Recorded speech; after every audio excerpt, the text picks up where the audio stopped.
you! Don't watch that! Watch this! This is the heavy, heavy monster sound! The nuttiest sound around! So if you're coming off the street and you're beginning to feel the heat, well, listen, Buster, you better start to move your feet to the rockinest, rock-steady beat of madness. One step beyond!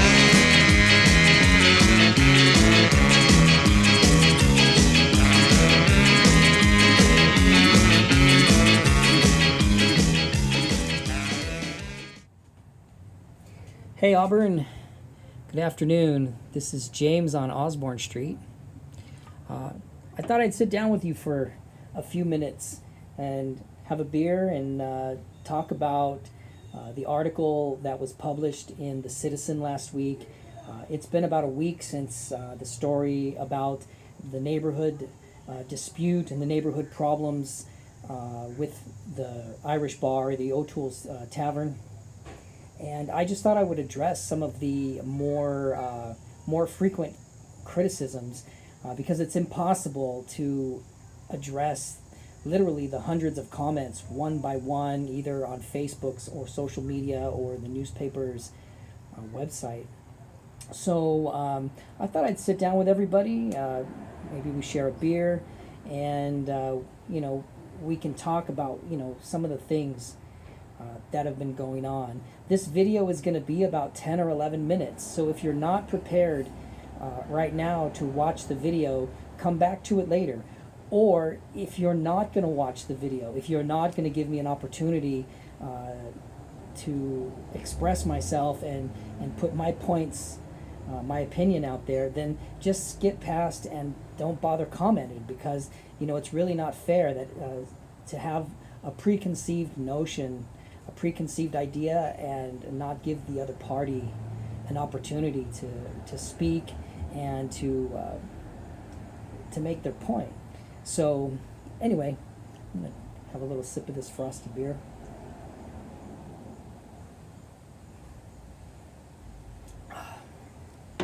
That's pretty good. I hope you're enjoying whatever it is that you're drinking. One of the most frequent criticisms that I've encountered after the story was published is the notion that, well, you bought in a street or in a neighborhood where there's a bar.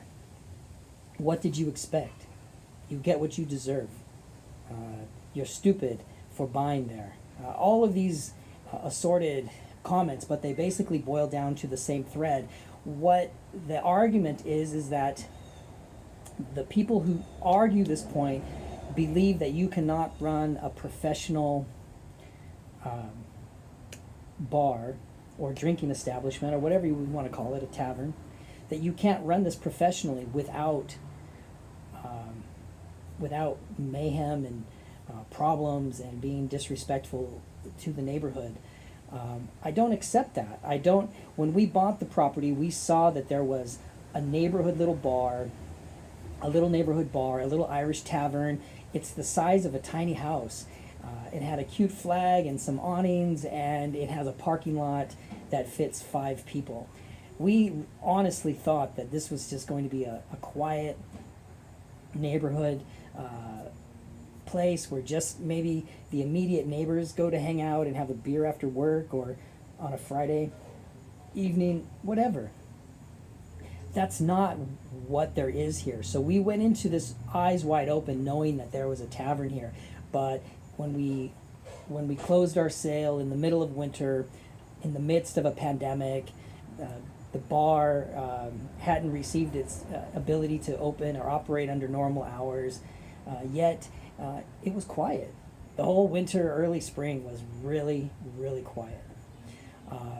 Nothing would have prepared me for the problems that have been occurring on a regular basis since maybe the beginning of May. So this idea that, hey, you bought on a street with a bar, this doesn't hold water, because I expect an owner of a bar to run his establishment professionally.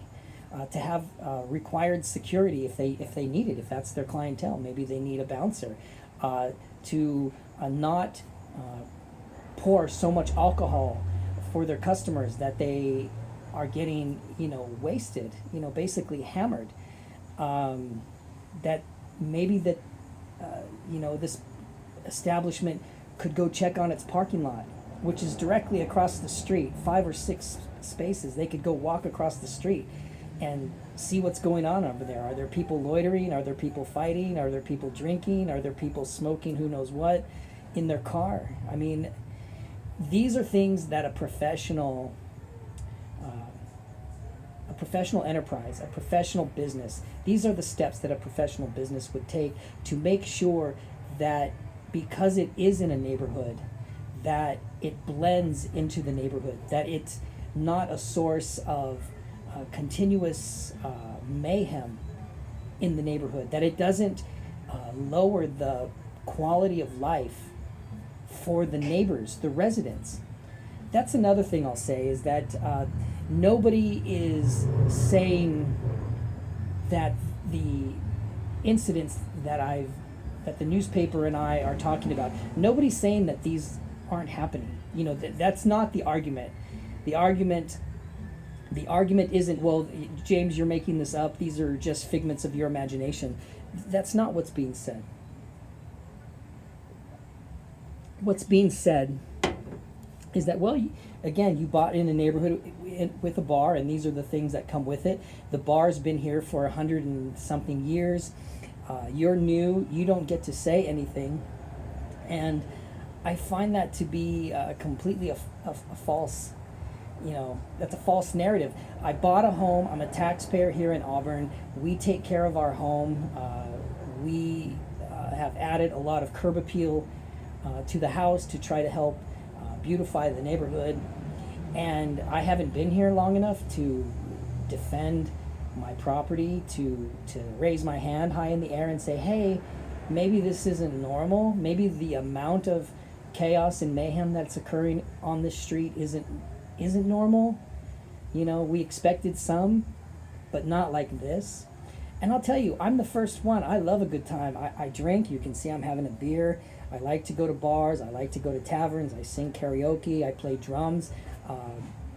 I've been on entire drinking vacations, vacations centered around drinking. I've been to Oktoberfest in Germany. I've been to Carnival. I've been to Amsterdam. So this is not about me being like some square that I can't have a good time. The noise, ambient noise, people talking, people laughing, people singing bad karaoke, or a cover band playing music. I don't have any problem with any of that. No problem whatsoever. The problem is the mayhem that spills out of the bar, because all of those things would be expected, and those are kind of like happy. Everybody's having a good time. They're a little loud. They're laughing. Okay, a bottle breaks once in a while. I mean, it is what it is. But that's not what's happening here. The newspaper, we documented certain events, that timeline since May. There's been other incidents that have occurred just since the newspaper article was published last week. So there was just 2 911 calls to police last night, and it wasn't us who made them. So the problem here is really a lack of respect. The bar patrons come here to have their good time, but they don't respect the neighborhood. They believe that the residents of Osborne Street, the ones surrounding the bar, they somehow got it twisted. They believe that we're the guests and they're the residents. It's like somebody coming into your house and that you don't know very well, and they put their feet up on your coffee table with their shoes on. I mean, how would you feel about that? You would feel disrespected. You would feel as though this person, what was their intention? Why did this occur? So that is a problem this lack of respect. And in my opinion, and this is only my opinion, but it's based on a couple of encounters I've had with the bar owner, he doesn't demand the respect. He doesn't demand respect from his customers, and so therefore they don't give it. They come here and do things in this neighborhood that they wouldn't want in their own neighborhood. An example of this, there's an assistant manager or somebody's affiliated with the bar. His name's Tom. I don't need to go into the last name, but I was talking to Tom about like the public urination that's occurred around the parking lot, next to the fence, in one of my flower beds. You know, why? What's that about? And you know, just as a joke, I said to Tom on social media, I said, hey, why don't you give me your address? And I'm going to come over there sometime in the middle of the night and I'm going to pee in your flower beds. And he was rightfully angry. He said, come here and try it. See what happens. See what happens to you if you come here in my neighborhood and, you know, urinate on my lawn or in my bushes or in my flower beds. And Tom, if you're listening, you're absolutely right. That was the correct reaction. That was the correct reaction. You should be incensed that somebody would try to disrespect you so much that they, you know, perform one of the lowest human activities on your property. And yet, you expect me to take it. Why? Because the bar's been here for 100 and something years? Because, as you said, you're all protected by Auburn PD, you're all ex-LEOs, retired LEOs, retired COs. You think you've got some street credibility with the blue? I don't think so. But your reaction was the correct one. But yet I'm denied. I can't have that reaction. I just need to say, well, I bought in a neighborhood where there's a bar. I have to be just suck it up and just take it, because things are never going to change according to the bar ownership. Well, things are not going to change unless change is demanded, unless ownership demands better, unless the neighborhood demands better. And so this is all that I'm doing. I'm trying to demand better behavior and better management from bar ownership. I don't think it's too much to ask. I'm not trying to close the bar down. Some people are saying, hey, we need to keep our social places open. Some of our bars closed down during the pandemic. I agree. I'm not trying to close the bar down. I'm trying to get a civil conversation going where bar management, bar ownership will consider making some common sense reforms. And if they're not willing to make these reforms, if they're not even willing to have a sit down with me, which to date they haven't been willing to have a sit down,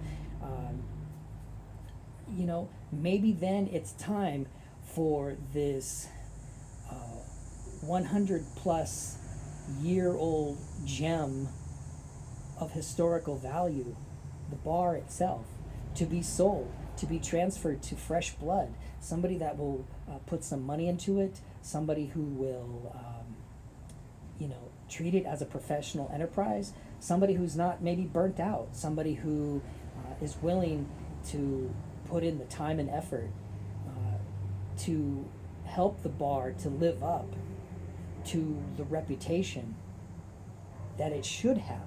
I'm not going to say the reputation that it does have, but the reputation that it could have. It could really be something special, and I'm not trying to put that out of business. So I want everybody in Auburn to realize that I'm not trying to put anybody out of business. I want to have a sit-down conversation. I walked into the bar a few weeks ago, early in the afternoon. I asked the owner if we could have a few minutes. I had some video to show him. I had some points to make. He gave me all of 2 or 3 minutes, turned his back, dismissed me, walked away from that meeting. And then his friend Tom, basically, or manager, said it was a manager. His manager Tom said, well, it's been here 105 years. If you don't like it, sell your house and leave.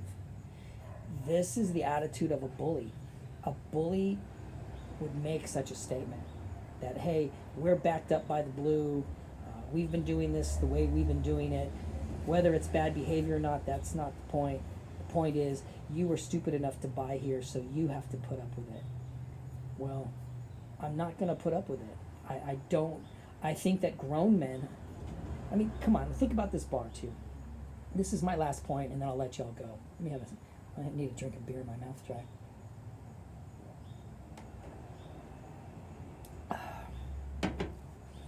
Think about this bar. Who are its patrons? We're not talking about a bunch of 21-year-olds who just got their ID and they can go out and drink for the first time and they can't hold their liquor and they're going crazy. They're just like, oh my God, oh my God. We're talking about older, middle-aged men mostly, and older, middle-aged women who should know better, who are property owners here, more than likely in Auburn, wouldn't put up with this kind of nonsense in their own neighborhood, but yet want to come here and, drink, get hammered, get into a car, drive home.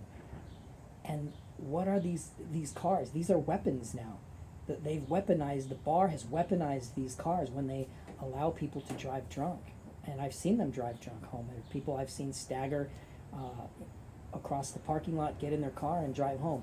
These are potential tragedies, every single one, when they leave the bar. And keep in mind, Auburn, they're getting in the car in my neighborhood and leaving my neighborhood. They're potentially driving into your neighborhoods. These are potential weaponized vehicles driving through your neighborhood, and God forbid that you have a chance encounter, or somebody you know or love has a chance encounter with one of these people. These are older people. They should know better. The bar isn't proactive. They are reactive, so they wait until a problem is too big to handle, then they can't handle it, it spills out onto the street. This was the situation that occurred last night. So anyway, I think we can do better, Auburn. I think the street on Osborne deserves better. I think the bar deserves better. I think that the reputation of a bar that's managed to be in existence for over 100 years, it deserves better. So that's all I've got. I hope you took the time to listen.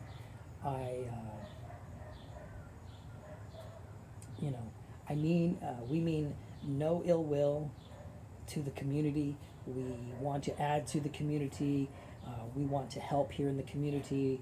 We want to advocate for people who need help here in the community.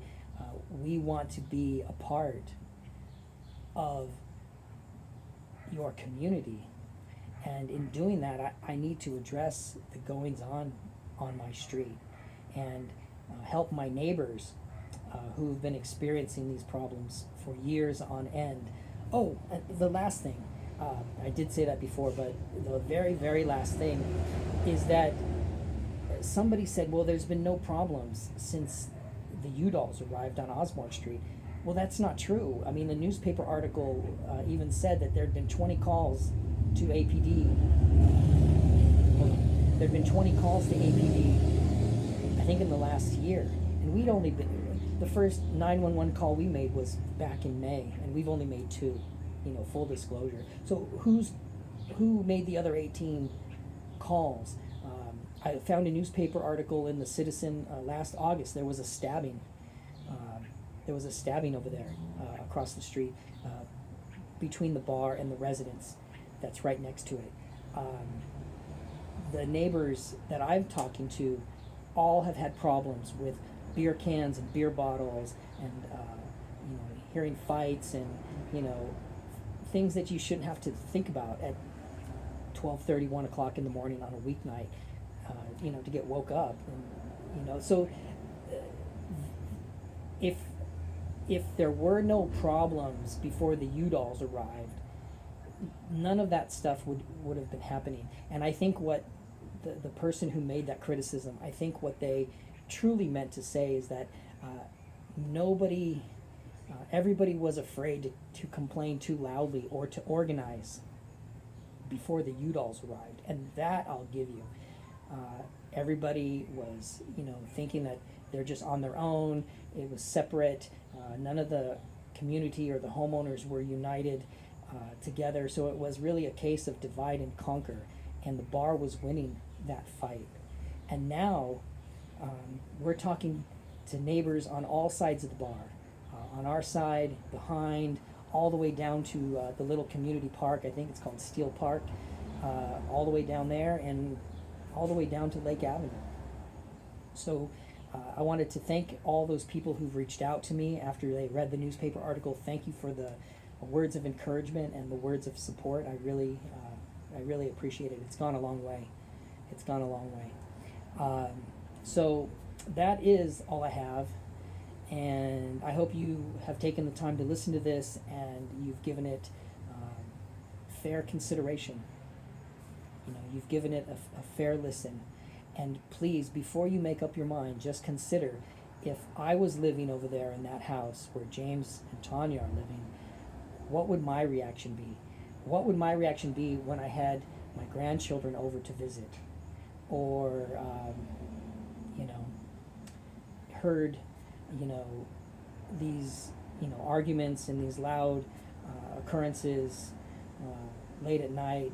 I mean, saw somebody on camera urinating in your flower bed. I mean, I'm not going to hit all of those high points again, but the point is, before you make up your mind, decide how you would feel if this was happening right next to your property, right next to your home, and near your family.